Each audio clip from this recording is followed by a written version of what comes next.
बोलिए शंकर भगवान और पार्वती मैया की जय। ये उस समय की बात है जब राजा दक्ष ने अपने यहाँ महायज्ञ कराया था और अपनी बेटी पार्वती को नहीं बुलाया था, तो और ना ही अपने दामाद शंकर जी को बुलाया था। तो पार्वती को जब पता चलता है तो वो शंकर भगवान से कहती हैं, हट करती हैं कि मुझे बाबुल के घर जाना है, लेकिन शंकर भगवान मना करते हैं कि बिना बुलाए नहीं जाना है। तो पार्वती माता उनकी बिना आज्ञा के, उनके मना करने पर भी वो अपने मायके चली जाती हैं और वहाँ जो उनका अपमान होता है वो सुनिएगा इस भजन के माध्यम से। हे नाथ मुझे तुम जाने दो, मुझे बाबुल के घर जाना है। हे नाथ मुझे तुम जाने दो, मुझे बाबुल के घर जाना है। मुझे बाबुल के घर जाना है, मुझे बाबुल के घर जाना है।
पाए। अब राजा दक्ष नहीं बच पाएगा, मुझे बाबुल के घर जाना है।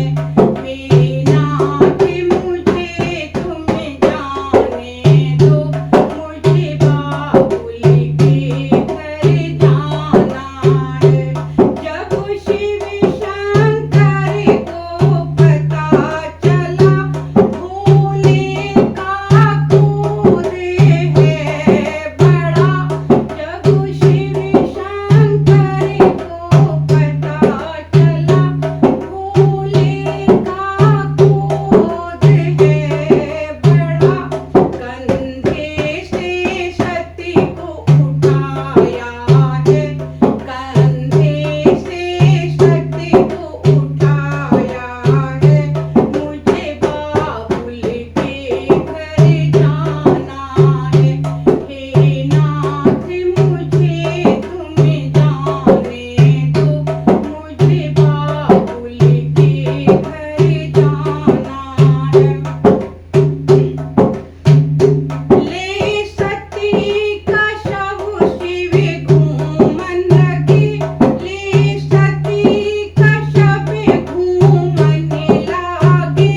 फिर हाहाकार मचने लागे, फिर हाहाकार मचने लागे।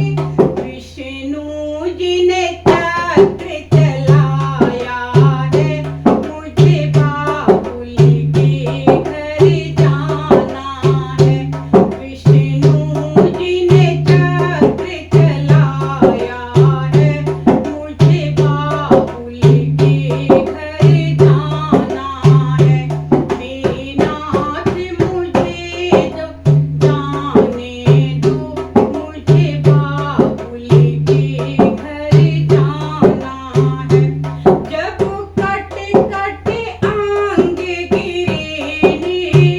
जब कट कट आंग गिरने लागे, मैया के धाम बनने लागे, मैया के धाम बनने लागे।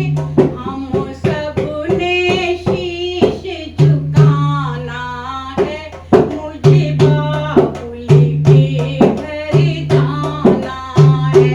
हम सबने शीश झुकाना है, बाबुल के घर हमें जाना है। मेरे नाथ मुझे घर जाने दो, मुझे बाबुल के घर जाना है। मेरे नाथ मुझे घर जाने दो, मुझे बाबुल के घर जाना है। मुझे बाबुल के घर जाना है, मुझे बाबुल के घर जाना है। हे नाथ मुझे घर जाने दो, मुझे बाबुल के घर जाना है। सभी भक्तों से कहना है कि ये भजन पूरा पूरा सुने, तभी पता चलेगा कि शंकर भगवान और पार्वती के बीच क्या हुआ। बोल शंकर भगवान की जय, बोल गौरा मैया की जय।